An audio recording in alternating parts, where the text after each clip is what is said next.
the book of 1 Samuel, the 16th chapter. I'd like to begin reading at verse number 6. And it came to pass, when they were come, that he looked on Eliab and said, surely the Lord's anointing is before him. But the Lord said unto Samuel, look not on his countenance or on the height of his stature, because I have refused him. For the Lord seeth not as man seeth. For man looketh on the outward appearance, but the Lord looketh on the heart. Oh God, I'd like to jump to verse number 11, where I'll take my sermon text or topic or whatever you'd like. And Samuel said unto Jesse, hear all thy children. And he said, there remaineth yet the youngest. And behold, he keepeth the sheep. And Samuel said unto Jesse, send and fetch him, for we will not sit down till he come hither. I'd like to speak from the topic this morning, the destiny of the uninvited. The destiny of the uninvited. Apparently, if the other brothers had been invited and David had not been invited to the ceremony, then perhaps one could think that he wasn't even important enough to be invited. And when I begin to look over this particular message, I begin to think about people who have grown up in their lives feeling rejected. I wish I had somebody to preview me this morning. Oftentimes, when a person feels or has experienced something in their life that have led them to feel rejected, that rejection itself turns on the inside of them, and it turns into a type of self-hate. And a lot of times people that have experienced rejection in life, they feel unworthy. They feel that they weren't worthy enough for something or another. But what I love about the God that we serve, that he don't judge us for where we may have come from or what we may look on the outside or for what people have judged us for about what they think they know about us. But God judges a man from the perspective of his heart. The Bible declared that David was a man after God's own heart. God is looking for somebody, not for the way they dress, or not for what where they come from, or the type of background they may have come from. But God is looking for somebody that has a hunger and a thirst for him. The Bible says here in the 16th chapter of the verse of the book of 1 Samuel that Saul had been appointed king of Israel. Help me, Holy Ghost, I'm going to do the best I can, evangelist. He said in 1 Samuel, the 16th chapter, if you back it up to verse 1, God said to Samuel, Samuel, how long will you mourn for Saul? Seeing I have rejected him from being king over my people. But fill up your horn of oil and get to Jesse's house, because I have provided myself a king among his sons. I wish you look over at somebody and tell them throughout the chaos, God has his hand on your life. Throughout the rejection of the king of Israel, God had a plan for you. It didn't go right with your mother and father. It didn't go right with your aunts and uncles. But God has a plan for you. Sometimes we grow up in dysfunction. We grow up around things that said we'll never accomplish anything in life. But the hand of the Lord is in your destiny. And just because they didn't invite you, just because they didn't tell you to come to the ceremony, doesn't mean God doesn't have a plan for you. wish I had somebody that would look at your neighbor and tell your neighbor you have a destiny. They tell me in the 16th chapter of the book of 1 Samuel that Saul had been rejected, and Samuel mourned for Saul. He cried about it because he didn't know what to do next. But God said to Samuel, stop mourning over Saul. Somebody to look at somebody and tell them stop grieving over what didn't work out and look to what God has appointed for you that will work out. I don't know about you, but I'm tired of mourning over the thing that didn't work out. I'm tired of mourning over the situation that didn't work for me. But God said to Samuel, good God, I got a question for somebody. How long are you going to mourn over the thing that didn't work out? But somebody have to tell yourself, get the horn of oil. Somebody hold somebody's hand and tell them God said, get the horn of oil. God is getting ready to bring forth an anointing in somebody's life that's going to last through your trouble. They tell me that God said, how long will you mourn for Saul? So many of us, we are stuck on something that didn't work out. We have judged ourselves because it didn't work out. But the whole time David was in the wilderness, attending to his daddy's sheep, they didn't even invite him when the prophet came. But aren't you glad that God don't judge like man do? And when everybody else has counted you out, if God has a plan for you, the writer of the book of Romans said, oh, I wish I had somebody to pray with me now. He said, all things. I'm going through something, but all things. I've been rejected in my life, and I didn't understand the rejection then. But now that I see the plan of God, the rejection was for my good.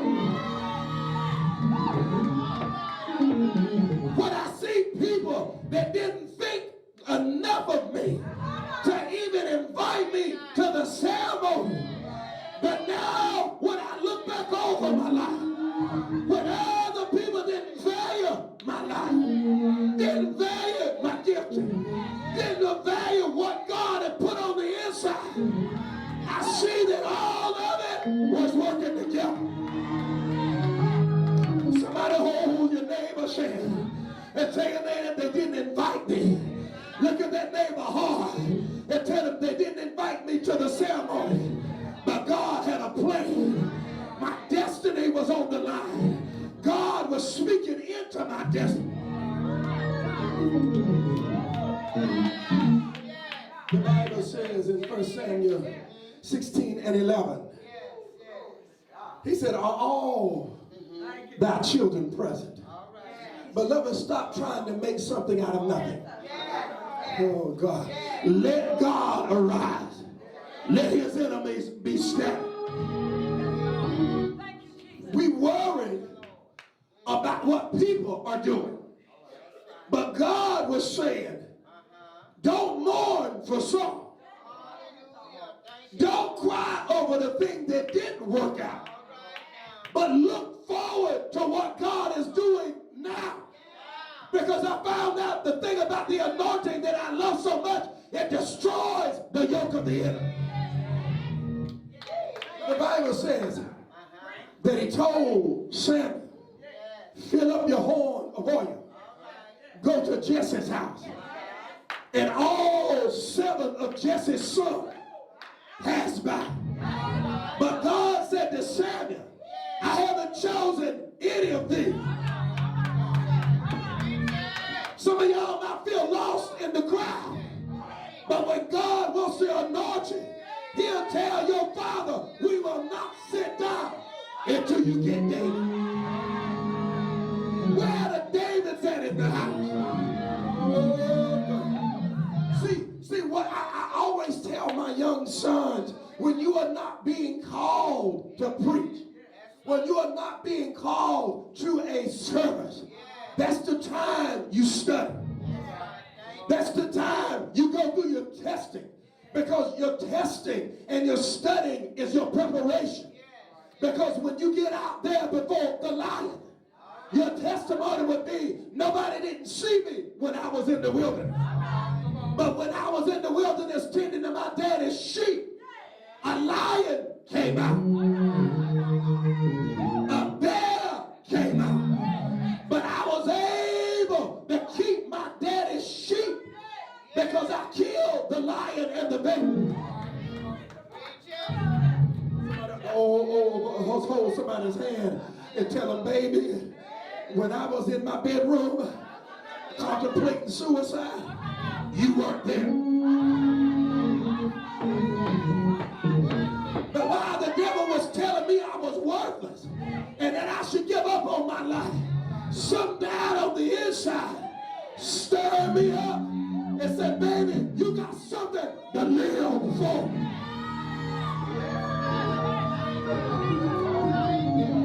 Oh God, I wish I had somebody. So many times the enemy uses self-hate, which is something that is on the inside of the individual, that causes them to make poor choices, to keep them caught up in a cycle. My God. But you know, I don't take anything for granted anymore. All right. Sometimes God will use the lion. Sometimes God will use the bear to show you he's God. And it seemed like you're on the backside of the desert, tending to your daddy's sheep, unimportant. You weren't even important enough to be invited to the event. But when God has something for you, he'll make a way. Let's read this again, and I'm going to be done here in just a moment. Verse 11 says this. Samuel said unto Jesse, hear all thy children. And he said, there remaineth yet the youngest. Isn't that interesting to you? The youngest, according to what we know, is supposed to be the most unexperienced. The one that has the least amount of knowledge about anything. He hasn't matured enough to even become a fighter. But when God has a job for you to do, somebody hold somebody's hand and tell them, I'm experiencing my process of an anointing. And once I'm anointed, I'm going to be appointed. Are y'all still with me this morning? The Bible says that David got anointed by the prophet. Somebody to hold somebody's hand and say, you done been prayed for.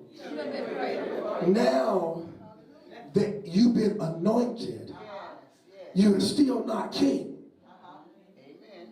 Well, let's read it then. Verse number 12. And he sent and brought him in. Now he was ruddy and widow of a beautiful countenance and goodly to look on. And the Lord said, arise and anoint him, for this is he. Then Samuel took the horn of oil and anointed him in the midst of his brethren. Somebody hold somebody's hand and tell them, every person that counted you out, that was jealous of you, that didn't even invite you, God is going to anoint you in front of them.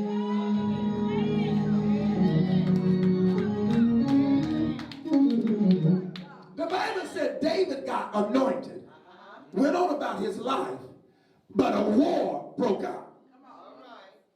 Everybody, including King Saul, was afraid. But this same boy, there was a shepherd boy that had attained an anointing from God, came to the battle, and them same brothers who did not get anointed, his oldest brother, the Bible said, turned on him and said, why are you here? Good God Almighty. Some people think that you are not supposed to be here. Oh God, I wish I could. You're not supposed to get the position. You're not supposed to have the position. You're not supposed to be blessed. But what David did, you got to get to a point in your life where you are already set for what God has for you to do.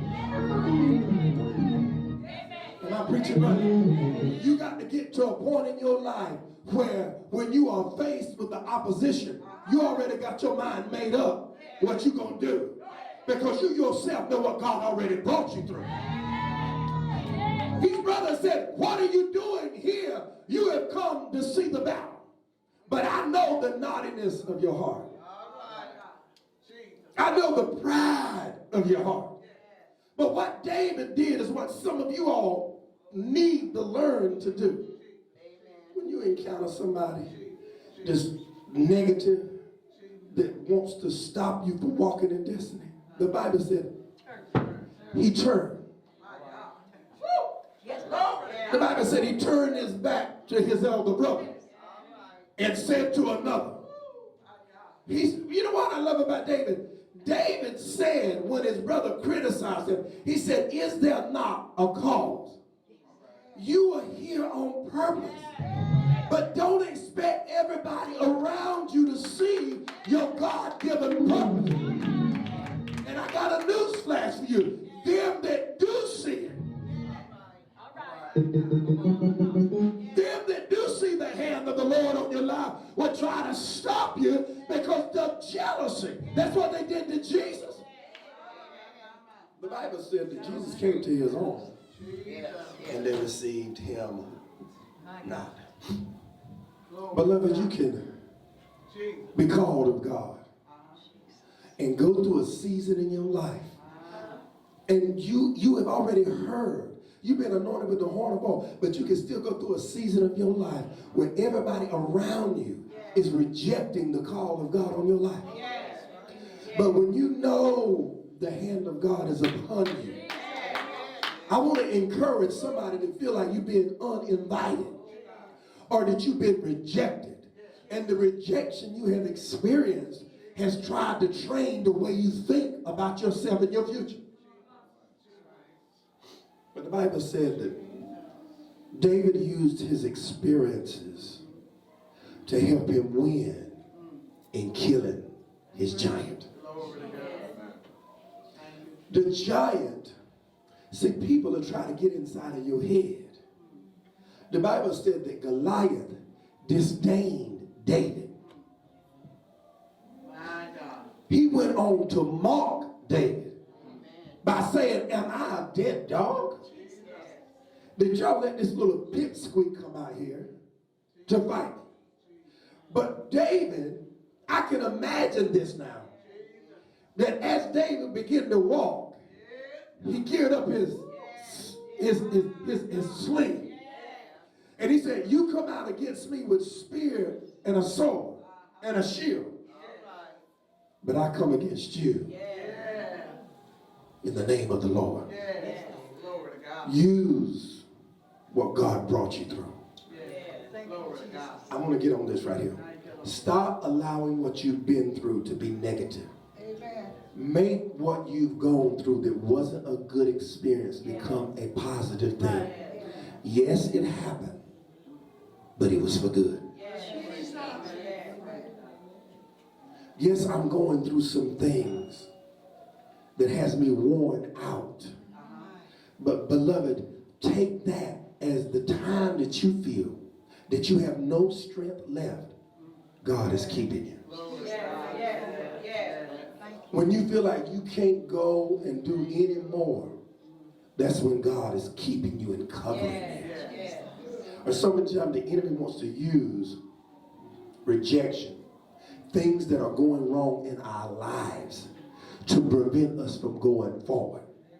Because we stuck with what happened in the past.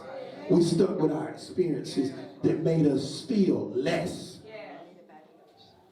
But the Bible said that David was anointed by God. And through all of David's setbacks, even after he got anointed, because he had a heart for God. I wish I could help you this morning. Because he had a heart for God, he was able to make a mistake, get up from the mistake, and keep going and still walk in his destiny. I'm preaching it right. So what happens is, how do we walk in our destiny after we make a mistake? Beloved, the enemy wants to paralyze you. He wants you to be frozen by your rejection. He wants you to be paralyzed by what you've been through.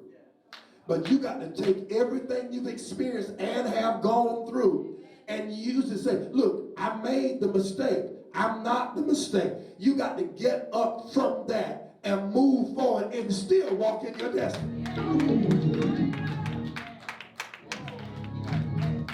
Sometimes we want things to work that wasn't supposed to work anyway.